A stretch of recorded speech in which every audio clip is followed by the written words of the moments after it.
23rd is entitled Imitate What is Good. The key verse is 3 John 11, which says, Dear friend, do not imitate what is evil, but what is good. Anyone who does what is good is from God. The scripture is from 3 John, verses 1 through 14, and the lesson focus is imitate good, not evil.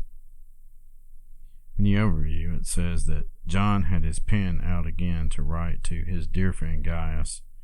He wrote to Gaius to bless him for his faithfulness and good works and to encourage him to continue to be a blessing.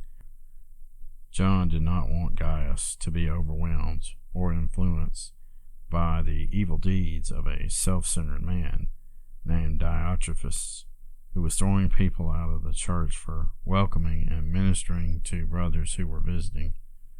John wrote to let Gaius know that he was fully aware of what Diotrephes had been up to, and that he intended to rebuke and confront Diotrephes personally.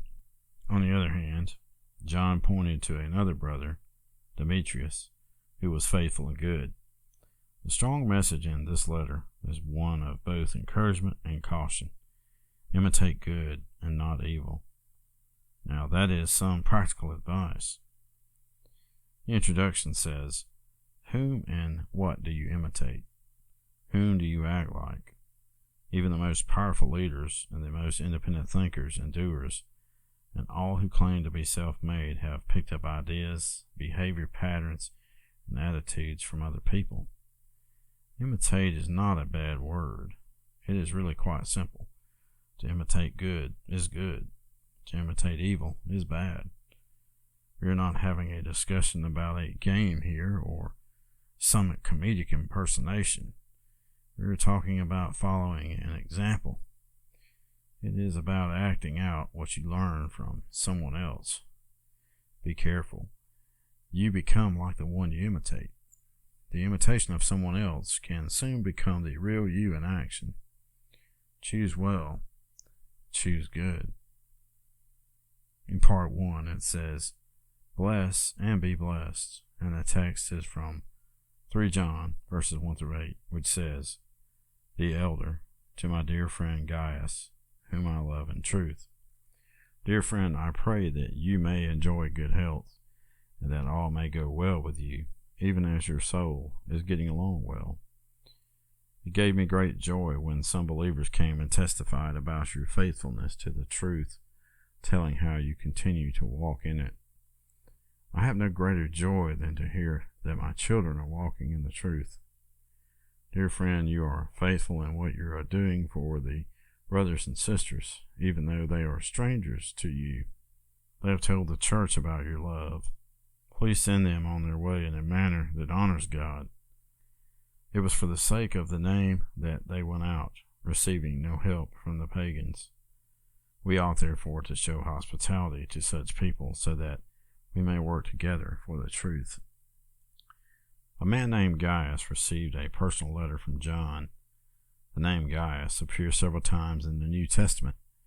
Gaius mentioned in Romans 16:23 lived in Corinth. The Gaius baptized by Paul in 1 Corinthians 1:14 lived in Corinth, and may have been the same Gaius mentioned in Romans. The Gaius in Acts 19:29 was from Macedonia. Derbe was the home of the Gaius mentioned in Acts 20:4. It was not an uncommon name, and the recipient of this letter may have been a man not mentioned elsewhere. John called him one of his children, perhaps indicating that he was writing to someone whom John himself had brought to conversion in Christ. John addressed Gaius as a dear friend and expressed his love and the truth for this Christian brother.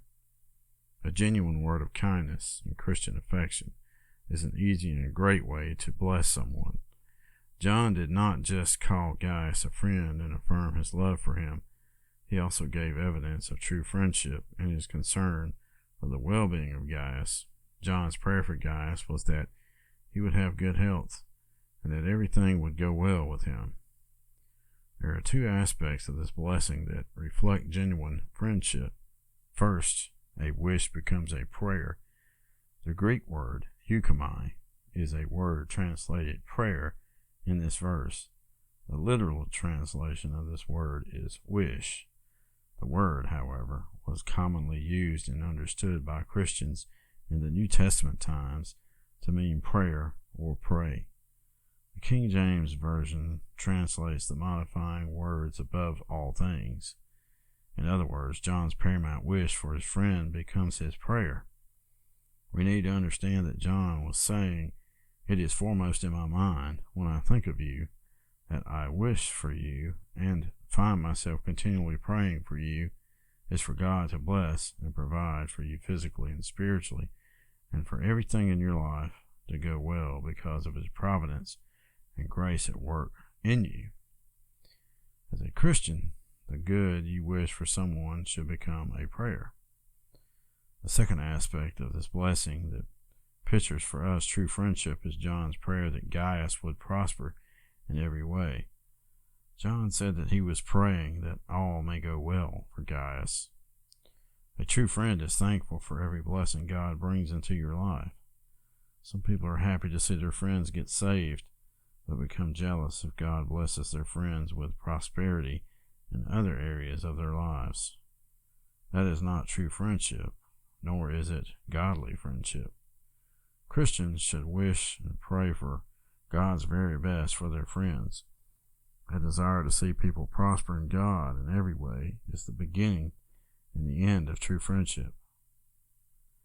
John was so excited to hear good news about Gaius, it brought him great joy, and he had no greater joy than to know that Gaius was being faithful to God and that he was continuing to walk in the truth.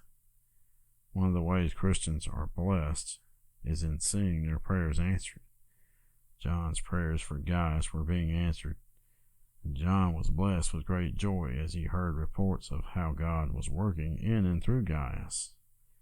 Gaius was a man who reached out to brothers and sisters, even strangers, with Christian hospitality. He had obviously been kind and generous because the people he had helped told the church about his benevolence. Gaius had been a blessing, and now John was blessing and commending him. Christians are blessed when they bless. Hospitality is one way of blessing others.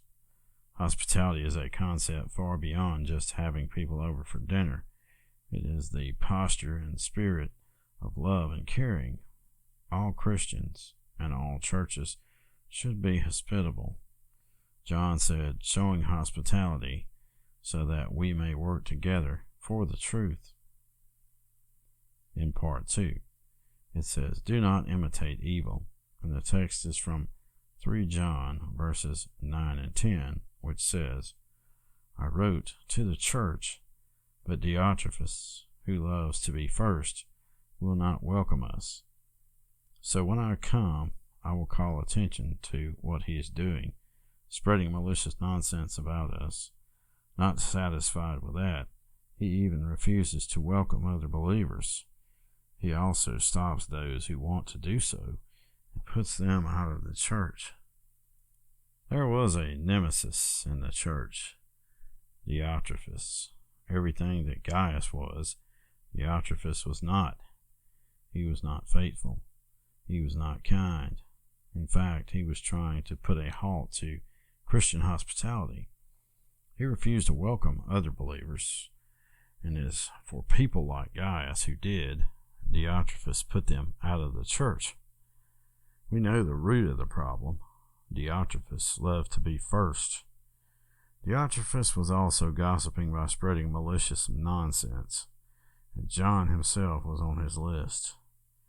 Diotrephes was a selfish, carnal, nasty man. The welcoming character and heart of God was not in this man. If he was throwing people out of the church for being kind to strangers, he must have been giving Gaius a terrible time. John had already decided that on his next visit he would deal with Diotrephes. John had written to the church, but Diotrephes saw to it that nothing came of that. Notice we do not have a copy of that letter. Diotrephes must have considered it junk mail. We can guess what happened to that letter.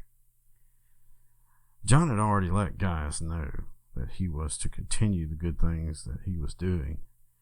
He was not to allow Diotrephes to discourage him. John basically said, do not listen to him, and whatever you do, do not act like that. In part 3, it says that we're to imitate what is good, and the text is from 3 John, verses 11 through 14, which says, Dear friend, do not imitate what is evil, but what is good. Anyone who does what is good is from God. Anyone who does what is evil has not seen God. Demetrius is well spoken of by everyone, and even by the truth itself.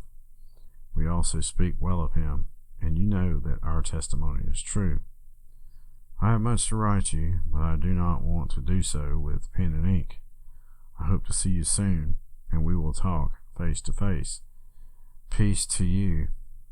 The friends here send their greetings. Greet the friends there by name. If you care about someone, you want to give that person the best possible encouragement and advice. You want God's best for those you love. John gave his friend Gaius the best possible advice. The best advice ever and always is imitate, replicate, and pursue with all your heart, soul, mind, and strength the goodness of God. To imitate what is good should be the pursuit of every Christian. Diotrephes was seeing to it that he was the center of attention, getting his way. John did not want Gaius following his example. So John gave Gaius an example to follow. John wrote, Demetrius is well spoken of by everyone, and even by the truth itself. Demetrius was a good man.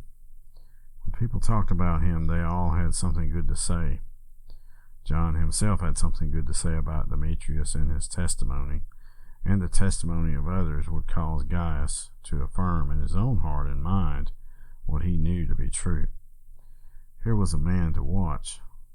Demetrius was a man whose example could be followed without shame. It really was not about Demetrius or Diotrephes. It was about how they behaved before God and people.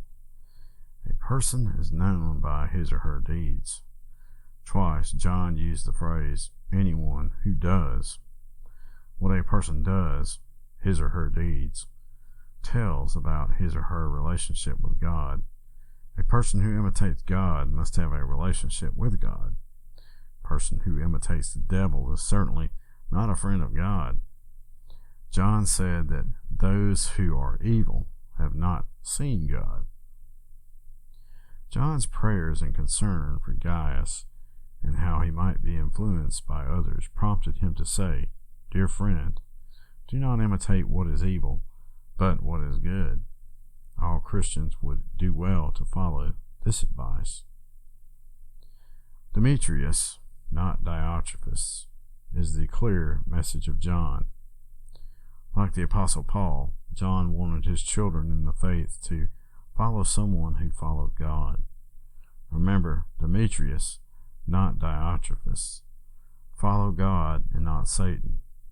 God alone is true, and John wanted Gaius to continue in the truth and do what is right and true. There's so much more John wanted to say to Gaius, but he wanted to talk to him face to face. He closed the letter with a word of blessing for Gaius and a greeting for his friends.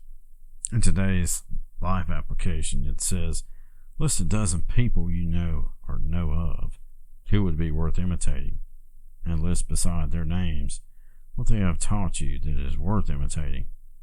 You may include people of the Bible, people you have read about, and people you know well.